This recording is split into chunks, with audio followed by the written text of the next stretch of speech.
leadership is how you show up. It's the being. Yeah, it's the living. The leader should be doing the same work. And you realize the leader's doing a ton of work that isn't even imagined by the people they lead. Didn't call him a manager. It was an operator, because operator is active. It tells you you're moving in the name. A manager sits at a desk and points. A manager is a boss. I don't want bosses. I want leaders. I want operators. I want doers. And that's leadership, not who stands the loudest and the tallest and the strongest. And those aren't what make a good leader. Fresh insights into what it means to lead today.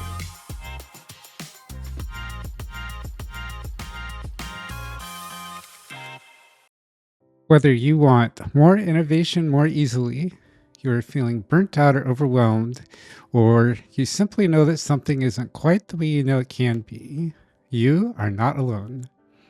I hear the same from leaders every day. On Uncommon Leadership, we explore aligning personal fulfillment with business success, creating authentic teams, and cultivating the resilience, adaptability, and ease necessary to move beyond simply surviving today's challenges into thriving. I'm Michael Hunter with Uncommon Teams, and today we'll uncover fresh insights into what it means to lead this crazy world today. Joining me is Erin Treacy. Erin is a leadership and business coach who helps professionals and teams navigate pressure, improve communication, and build stronger, more sustainable ways of working. With experience across broadcast news, small business ownership, and multiple industries, she brings a practical, people-first approach to leadership. Erin focuses on helping high performers move from over-responsibility and burnout into clarity, confidence, and more effective leadership. Welcome, Erin. Hello. Thank you for having me. I am so happy to have you here. When did you first recognize that integrating your whole self, bringing that into everything that you do, might be a valuable approach? I think that was always kind of the approach that I had learned about leadership in a business. I grew up in a small family business, a multi-generational family business. So family dinner, if my dad and my grandfather were at the table, or my dad and one of my uncles, if there was a combination of any of the people in the family, somehow it became the boardroom. And, it was a conversation about how people are doing inside the business, how sales are going in the business. And so it was always kind of that approach. And so when before there was take your daughters to work day, in the 80s, my dad would take me to work and I would work in the office and help even as a kid. So you saw day to day practical leadership and how that worked. There were people who had been in the family business before I was born and long after I moved away and started my own family. And so you really saw that side of it. You build such a community among the people that you work with, but it lets everyone trust that everybody on the team is going to have the rest of the team's back. They're all carrying the weight of the collective, not individually. And so that was just always the example around me growing up. And so it just carried through. Even once I could even put a label on it, I knew it before I could label it. And then certainly when I started to move into leadership roles, because that's just what I knew it to be. I can imagine how being immersed in that sort of environment would lead you to believe that this is just a normal thing and that everyone must work this way. What was it like for you when you got out into the rest of the world and discovered that not everyone is that kind of a leader? Most people are not that type of a leader. And you really saw that. You got into the kind of those first company corporate type of jobs. And it's like, wait a minute, what do you mean we don't know where the boss is all day? What do you mean they don't come to this department? What do you mean they don't? So you start to question that and you're like, is that what, did I learn it wrong? Because nobody else seemed to question it around me. They all thought it was normal. I'm the only one. So then you start to really feel like the oddball because you don't really know better. And I can't go ask my parents because they're the ones who taught me how to do it.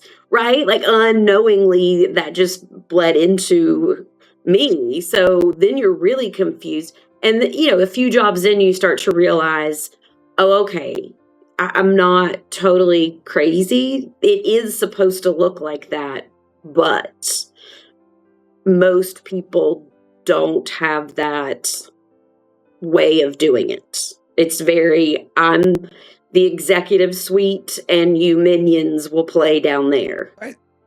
How did you hold that faith that the way you grew up believing leadership could be was the real way, the best way, the most effective way, while you were exploring the everything else that was telling you that wasn't right, and everyone else telling you, no, what do you mean? This is the way that things are, the opposite of that. Yeah. How did you hold that course? 1 second away from the episode to say, please go subscribe down below, hit the bell notifications so you find out when our next episode comes out. And now back to the show. It was really just, that's the natural part of what I knew to do. So among my peers, that's how I would function. That's how I would work with them. Obviously, when you're entry level coming into the workforce, you're not responsible for a lot of other people or for the team or those types of things. So it's just how I would show up at work every day. I'm going to be beside the people I work with. I'm going to ask questions. I'm going to jump in and help them. And really that's how I worked, which quickly was seen so that I started to move up the ladder of work and start to become, a team leader, a leader in management, and started to take on those roles.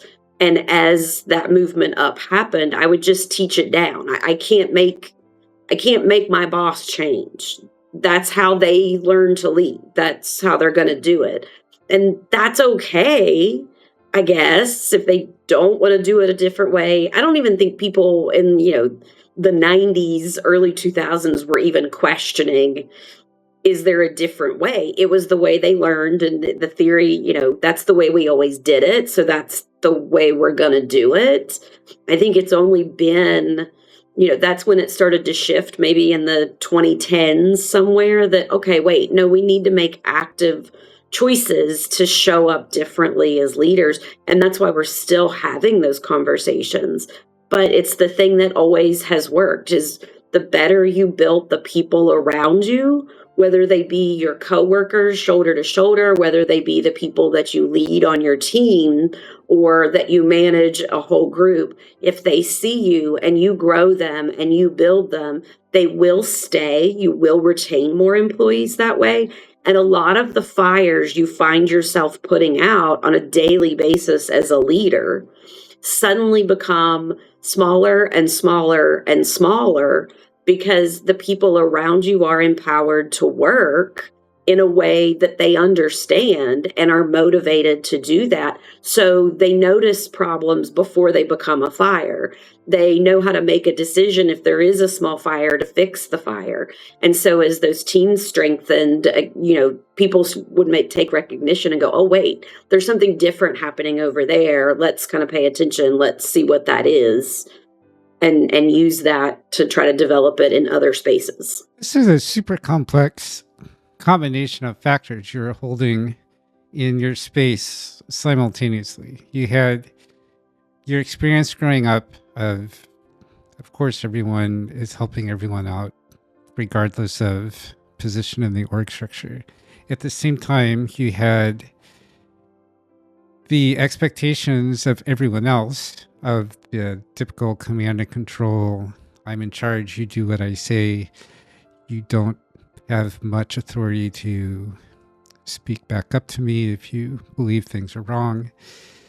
And all of this while you are also doing what you need to do for your people and showing great results, getting kudos, getting promoted for being that way.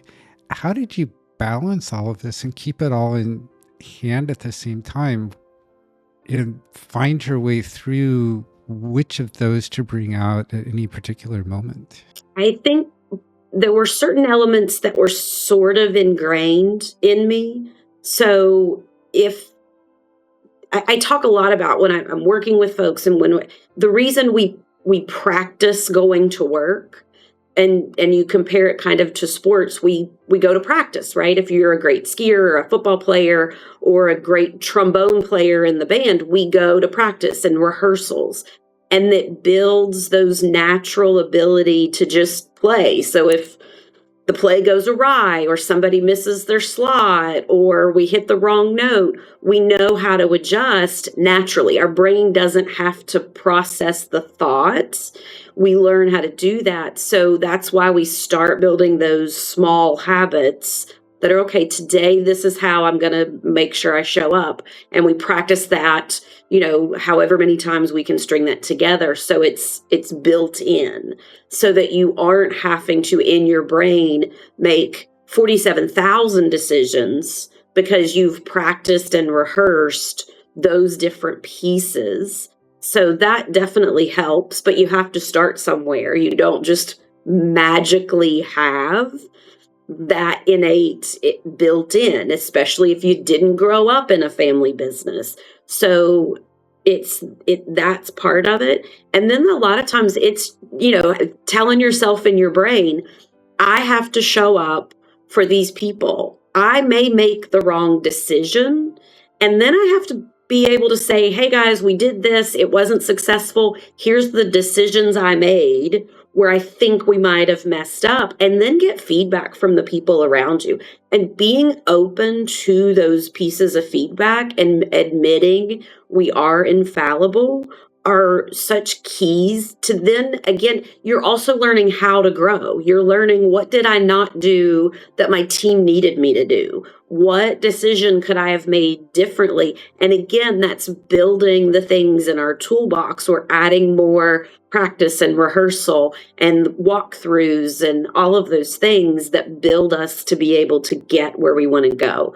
I didn't magically just go, look, I know how to be in charge.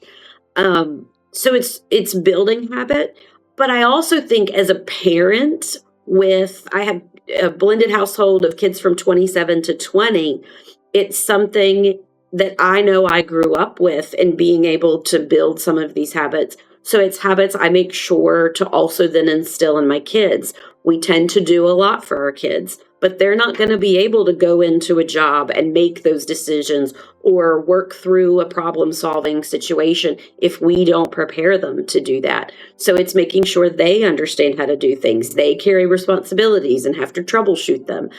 So it comes on a lot of different levels that you kind of learn, okay, there's things I need to build into the next generation because I have kids and that's part of my job. And then there's things I want to be able to kind of sit down and have conversations with my team, so I'm building them in the same way. And so by being able to admit I'm fallible, lets them admit they're fallible.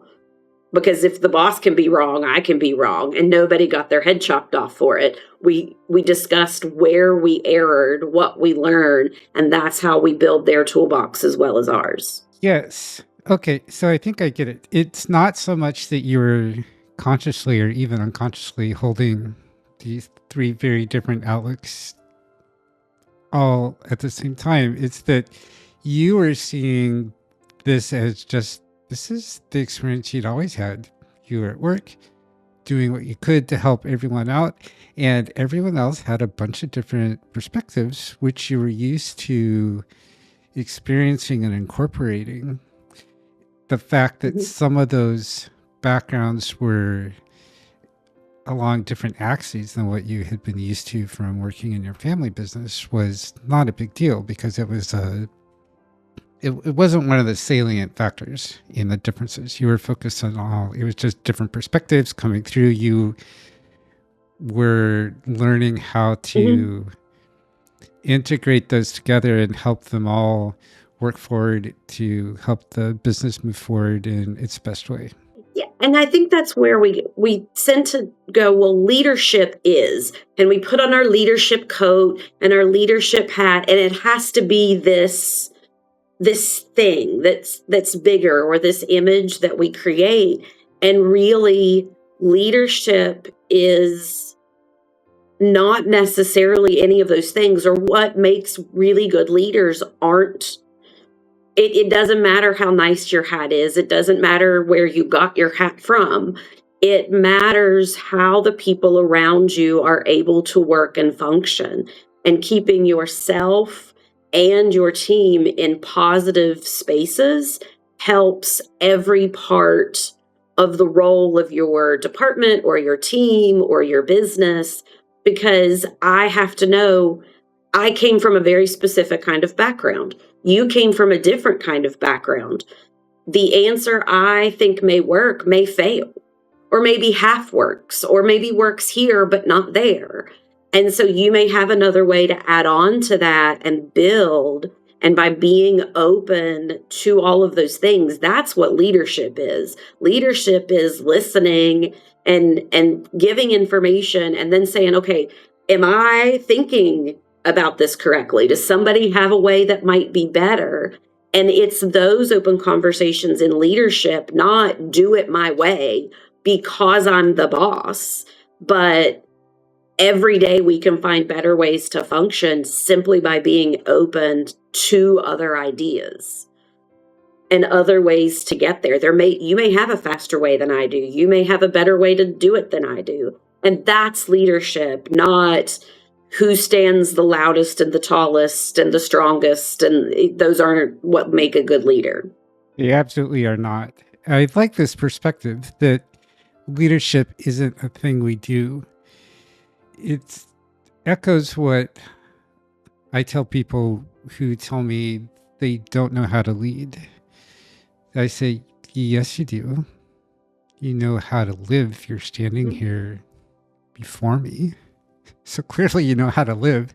That means you know how to lead, because it's not a thing that we start doing and then stop doing. It's all the same thing. Mm-hmm. It's not the title, right? Like leadership isn't a title. Leadership is how you show up. It's the being. Yeah, it's the living. The being, yes. The way that we interact with each other, the way that we handle situations going off the rails, the way that we celebrate when things go well, or we salvage the wreck that was about to or completed happening.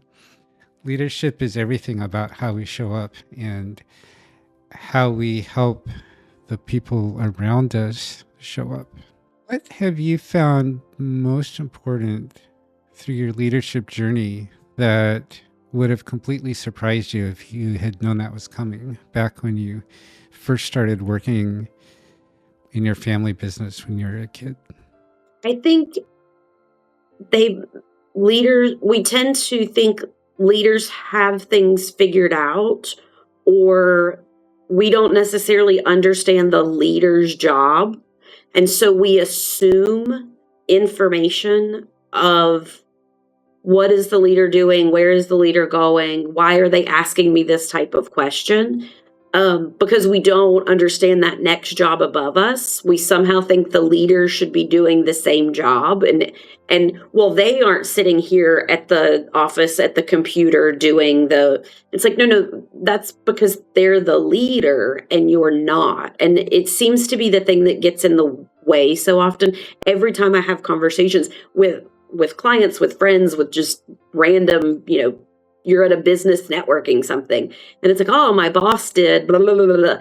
And it's that same kind of concept. We tend to think the leader should be doing the same work, and you realize the leader's doing a ton of work that isn't even imagined by the people they lead, because they make sure those things get done over there, not in front of you. And so sometimes that's a good thing or a bad thing. It can be both, because we try to separate so much.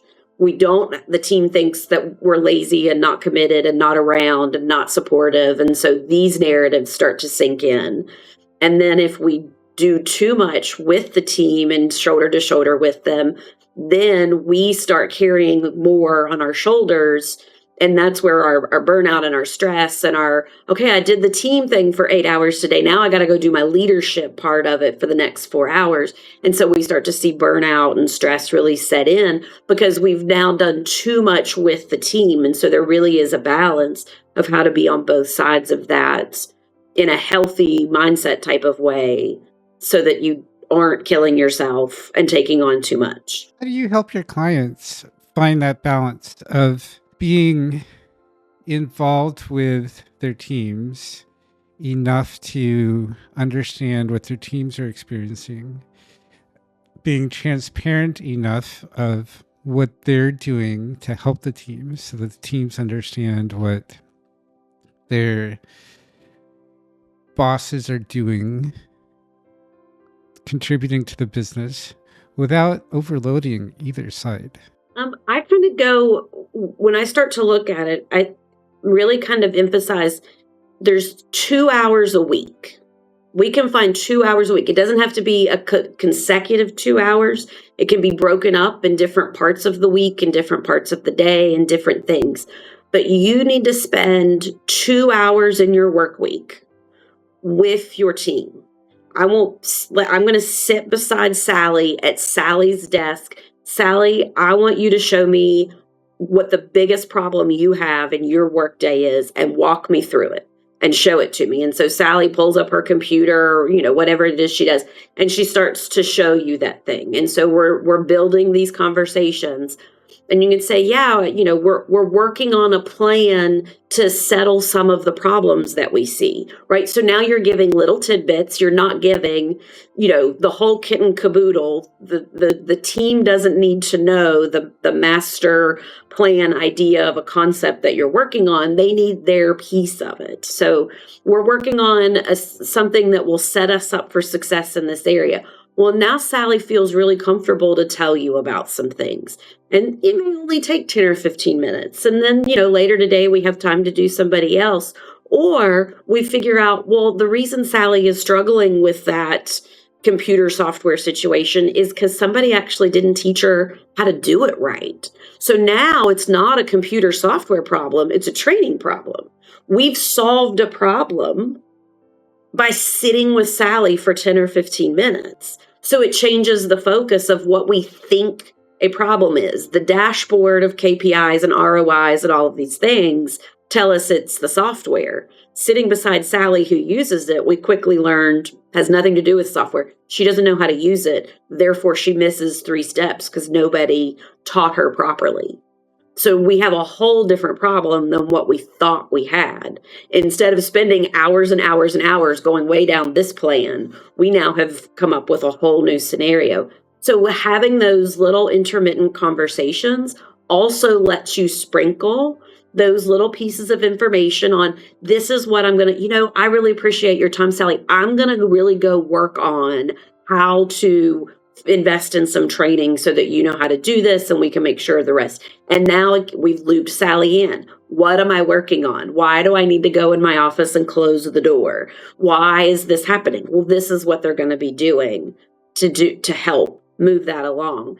And by spending those 2 hours in training and working with and being shoulder to shoulder, we can save ourselves 10 hours of work this week. So if I say 2 hours of investment can return 10 hours to your schedule each week, because now they are problem solving themselves. Now we're figuring out things before they ever get to fire. You got them at a tiny little speed bump or tiny little pothole. We've caught it so much earlier. We can patch it instead of buying a new car because we broke the axle. We're patching the tire or getting a new tire, which is way more cost efficient. And it saves us all that time. That's time, that's stress, that's energy. So I try to find those 2 hours in their week that they can really actually find, because we're all busy and I get it. But I promise you, I can find these minutes in your day. Again, because it doesn't have to be, I'm doing 2 hours on Wednesday. We're not breaking it up like that. This is great.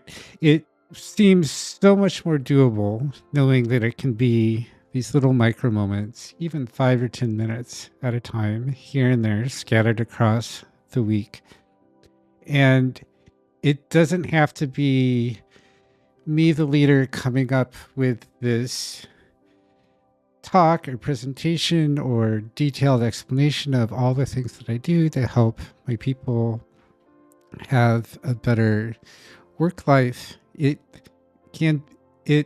All it has to be is sitting down with one person at a time,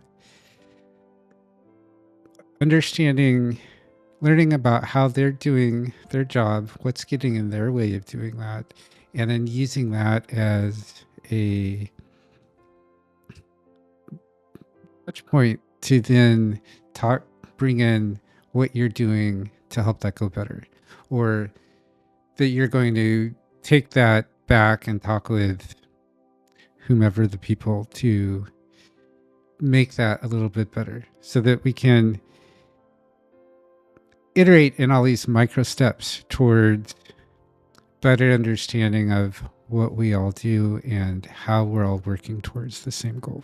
For leaders who this seems too far out to start, that they are used to, I'm up here, you're down here, I'm not allowed to talk, or I'm not able to talk for whatever reasons we've been taught. How do you suggest that we take a first step towards getting more comfortable with that? One brief moment. We'll interrupt our show for just a second for a note from our sponsor, who is me. Please go click subscribe and get the notification turned on so you find out when our next show comes on. And now, back to the episode.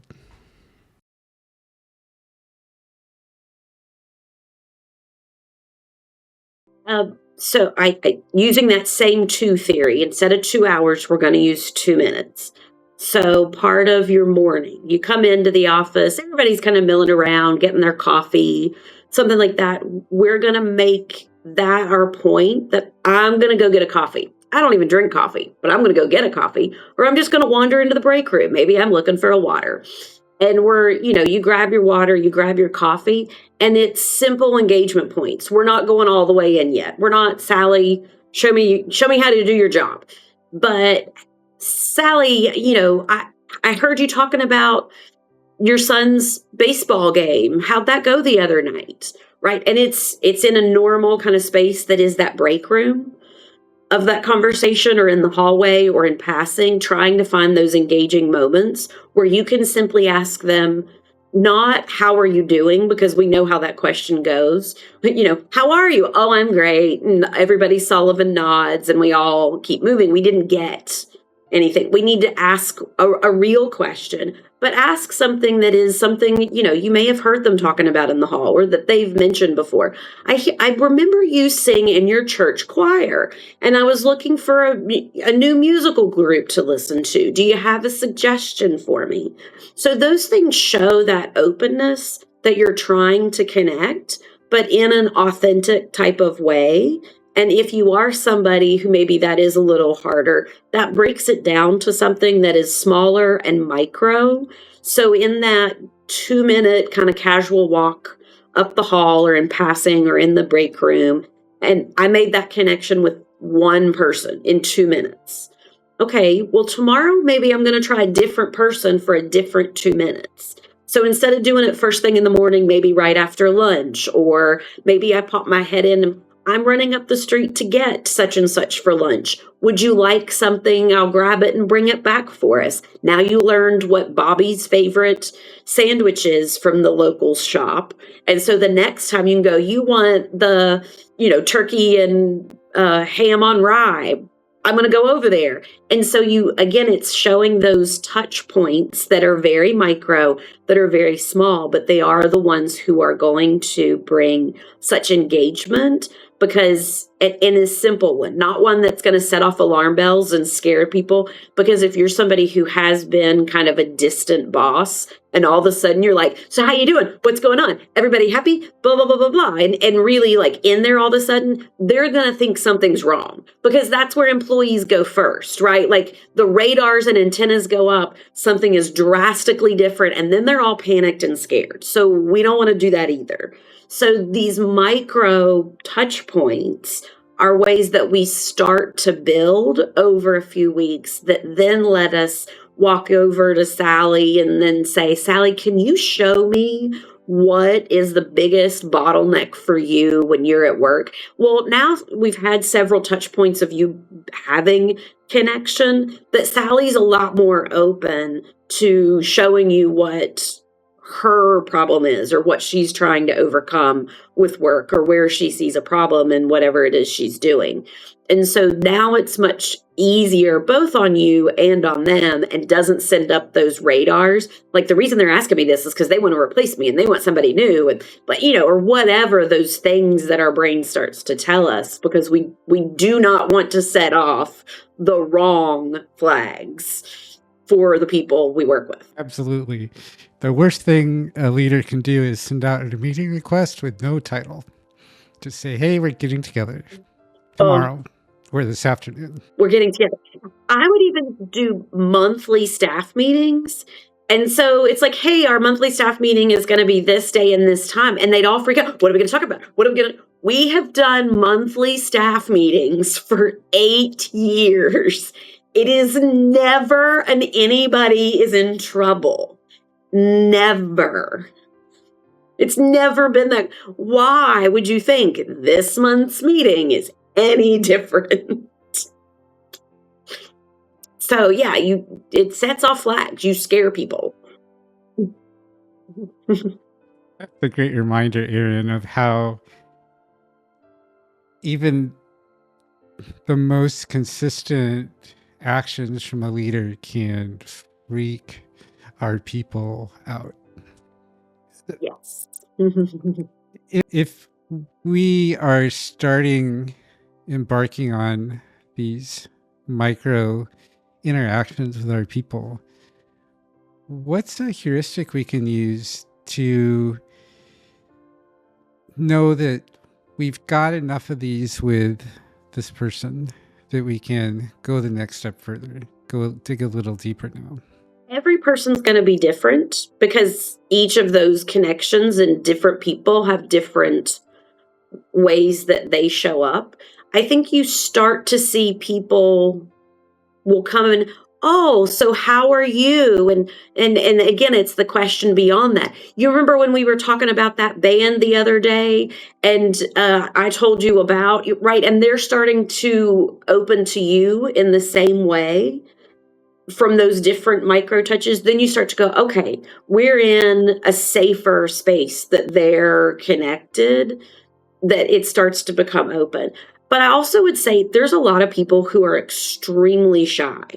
And so you're making these micro touches and you may not have any idea at all that you've kind of made that connection with them because they are very shy, because they are very introverted. Maybe they've been taught that the boss is like a really, really scary person and we can't speak to them. So we just nod our head and we're really quiet. And so you can't assume because they aren't having these kind of conversations back that's why. So for some, you may have to dig a little bit more, but I think you start to get a little bit of a feeling that, okay, I feel like I've made headway with this one.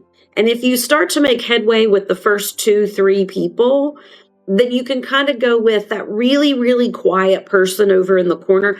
I've probably made headway there too. They just don't have that personality type or that understanding of leadership. And so those are even great ways to kind of move into that quiet person in a different way. Maybe that's the person I need to approach differently and not call them into my office, but maybe visit them in their office. Hey, Michael, I was really kind of trying to network with everybody in the office and I'm not really sure how we're doing. can we have a conversation about that? And now that may be the way that you need approached versus how they need it approached. But if you start to see some headway, I think you start to know who are the people that are a little bit more harder to reach for you, because different personalities just meet differently. Absolutely.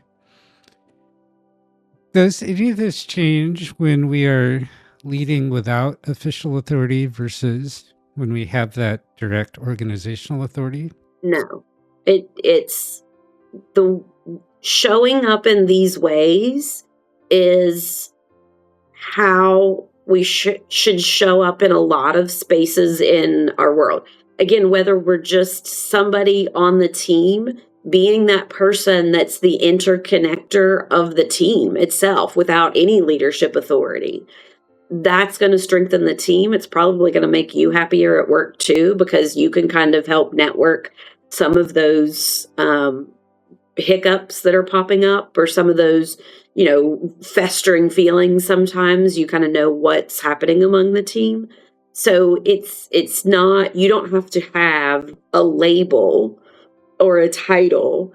It's how you can do a lot of things, whether you show up at a volunteer organization like this, whether showing up with your kids like this. It's a lot different when your kids are 4 and 5 and they have to do everything that you tell them to do than when they're 20 to 27. So even just being able to engage with them as they start to get older, I talk to my kids kind of this way: is what are the micro conversations that I'm having, because they all have their own lives and they're all doing their different things. So just any of those micro touch points to kind of keep that door open, that conversation flow going, is going to help whenever crisis comes, in whatever form it comes in, or problems, or a hiccup at the business, or a hiccup in life, or whatever. You now have all of these different touch points that they're going to come and talk to you, or they're going to come and lean on you. So it helps in every way that you show up in life. And it strikes me that if we're someone who wants to become a leader and doesn't feel that they are yet, this would be a great way to start having these micro interactions with people in other parts of the company than the ones that you interact with every day. And this will naturally both expose you to what other people in the company are struggling with, which then gives you an in for coming up with solutions. And it helps them get to know you, so that when they have questions about areas where you have expertise, they will naturally start coming to you instead of whatever else they may have struggled with before that. They absolutely will. They will come to you for, even if you don't have expertise, they just start to notice, you seem to get along with most of the team. I notice your team is always, positive, or seems to get along really well. How do you do that so that maybe I can do it over here? Or you may not be the authority, but maybe I just come to ask you, I don't know how to problem solve X, but you seem to know a lot of the people around here. So maybe you'll know how to do this too.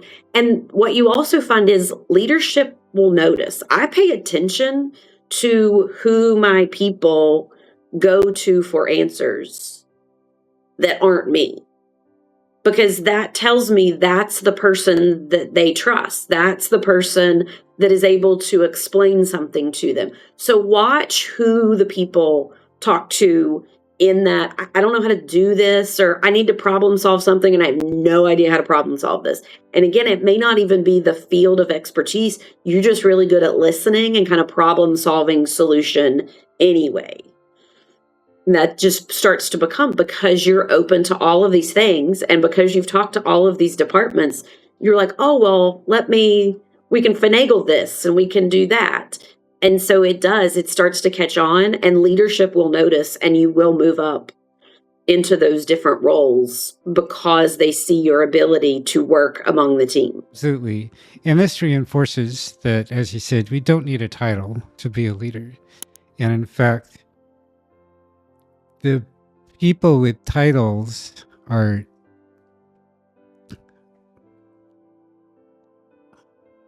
maybe often the people with the least effective leadership, because they're the ones who expect to be in charge versus knowing that they are in charge because they've earned that role from their teams. Mhm. Yeah, I very much, and I see it so much, the next up mentality. Well, I'm the leader because I've been here the longest. Yeah, that doesn't really mean anything to me. You may have been here the longest for negative reasons, right? Like, I don't know why you've been here the longest, but that doesn't make you the de facto leader. And so many organizations will move you to that next position because you've been here the longest. And that's probably not the wisest way to grow a business. In fact, it's probably likely the way to do more harm than good. But also, somebody who's looking for titles is probably not there for the people. They're there for adoration, pat on the back. They're there to be in charge. They want to be a boss, and they want to, you will do. And so if I watch people who are like, well, one day I'm going to be a CEO. Okay. No, that, not that it's a red flag, but maybe it's a pink flag. I'm going to watch. Maybe they really meant they want to be a leader, not the boss, right? And there is a huge difference. There are leaders and there are bosses. In our business, we had restaurants for about a decade in a family business, and we owned several and worked with a lot. And we didn't call him a manager. It was an operator. Because operator is active. It tells you you're moving in the name. A manager sits at a desk and points. A manager is a boss. I don't want bosses. I want leaders. I want operators. I want doers. And there's a difference. And so I watch for people who have whichever lane that is. I want to watch to see which lane you go down. And that you are kind of naturally. Are you a boss or are you a leader? Is a nice example, Erin, of framing the outcomes we want in understated ways, using the word operator versus manager. As you look at where you are in your career and the effects that you're having on the people you want to be influencing, what is something you want that you don't have? Ooh, that I don't have. I mean, I think I always want more understanding of different types of roles and how people show up, because it does help both in what I do, but also in helping other people figure those things out. I don't know about certain fields, but I always have said, and this comes from years in television and the things that I know a little bit about a lot of things, which is why I can kind of get through a lot of different processes and understand people from a lot of different fields. So understanding and learning is always kind of part of that. So it's always, what else can I learn? What's the next lesson? And we have to be open to see lessons everywhere. They come from everywhere. You may learn it at the grocery store checkout line, and being able to recognize that as, oh my gosh, that's a really good lesson I need to take away from this to be better at other things in life, and being able to do that. So yeah, more knowledge. What's important to you about increasing the knowledge that you have and your ability to bring it into the work that you do? The more we understand about different jobs, different jobs, different career fields, how different people communicate and talk is all part of building that better team. Because the more I understand all of those different things, and that's kind of for anybody, the more we understand about the people that are around us, good or bad, helps us to better understand how to work through leadership lessons, parenting lessons, life lessons. It helps us in all of those different spaces. And so that's why learning more and being open to it coming from absolutely anywhere is, you can find parallels in places that you never really thought that they were, and take something away from that. And the more I want to be around people who want to learn more. I'm scared of the person who thinks they know everything. That's a person I'm a little bit afraid of, because that's the person who wants to be a boss, right? That's a power hunger. That's a power trip venture that they're on. That's not my vibe.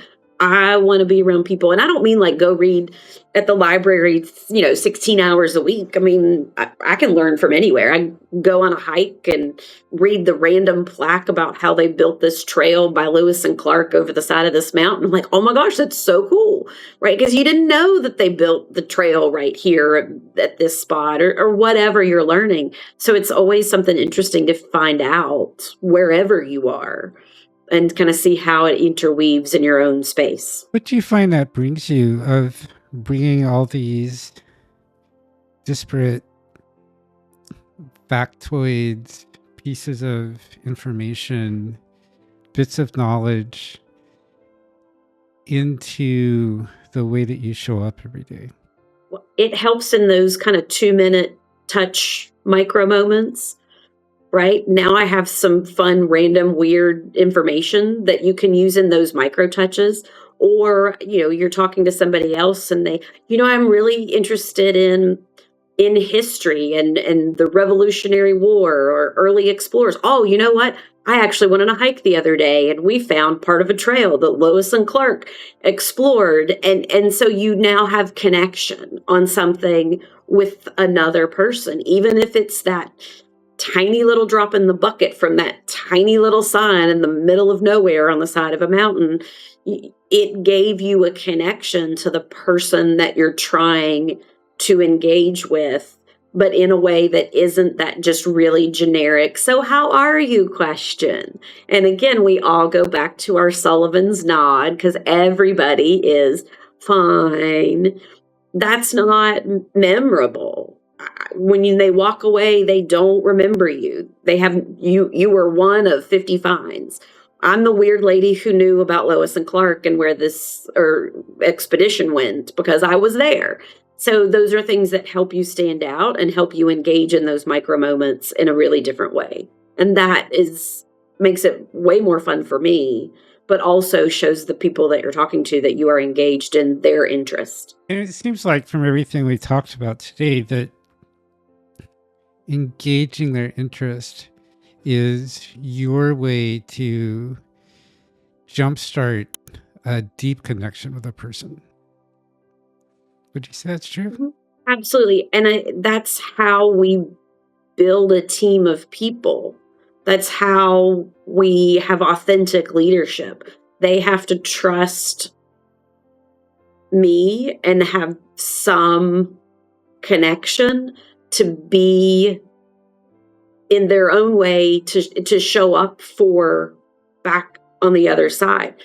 People don't just follow you because you put whatever title at the end of your name. They follow you because they believe that you're going to make the right decisions, do the right things. And that may be part of the problem. If you're a leader and the people aren't really following you and you're like, I can't get anybody to do X. Well, because they don't see you as the leader. They're doing the perfunctory work that is required of their job, but they're not going to the next thing. They're not, well, how could I be creative in this to be more effective, more efficient, make the product better, whatever that thing is. And the people, and when we talk about a people-first leadership, when people are engaged, they're 30% more likely to be creative, to come to work, to not call out, to problem solve. So if I can increase that by simply connecting to the people around me, and that can increase my business by 30% efficiency, what can it do if I do that on a consistent basis? And then you start to go, this is exponential of how much we can do from there. Absolutely. That compound math shows up, adds up fast. And I went to journalism school, so I don't do compound math, but I know it's a big number. Yes. For people, Erin, who would like to follow along with you as you learn ever more how to build those deep connections faster, what's the best way for them to do that? I'm on social media, which everybody, I think these days, is somewhere on social media. Coach Erin Treacy, it's Treacy, both on Facebook, Instagram, and TikTok. And then the website is the same, Coach Erin Treacy. If you're not a social media person and you're a website email person, all of the contact information is on the website as well. I answer all of those messages. I don't have somebody do that type of work for me because I want to make sure that I'm engaging. If I'm going to talk about engaging with everybody, I need to ensure that I am who you're engaging with. So all of those things I answer. So if you write, you're talking to me. That is unique and great. Thank you for showing up that way. And we'll have all those links in our show notes. What would you like to leave our audience with today? I think I always like to leave with it's as long as you're starting and trying every day to show up and, you listen to this podcast and tomorrow you try to do it. Tomorrow you may fail, you may succeed, but the next day we're going to try again. And then the next day we're going to try again. And as long as you're in that effort of showing up for your people and finding ways to be better, do that. It's not a giant step. It's the small little things. And that's going to build to where you want to go. Don't think you're going to suddenly, jump to the front of the pack or wherever it is you're trying to go. But starting is the most important part. And starting right now is something you can do in a real way. 2 minutes. We'll start there. 2 minutes. You make it sound so challenging and so easy all at the same time. I love it. A manageable start. That's where we go. A manageable start. Indeed. Thank you, Erin, for joining us today. Thank you for having me. I appreciate it. And thank you, audience, for joining us today. Erin and I would love to know, what tiny step 2-minute challenge are you taking on today? Thanks, and have a great day. If you are feeling a wee bit uncomfortable right now, that's perfect. That's the gap between where you are and where you want to be, making itself known. Sit with that and see where it's taking you. Hear where it's leading you. Feel, taste, smell what it's trying to tell you. If you would like a little more help, like you hopefully got from this episode, then hit that like button, hit that subscribe button so that you know the next time we drop another episode. Thank you for being here, and I will see you next time.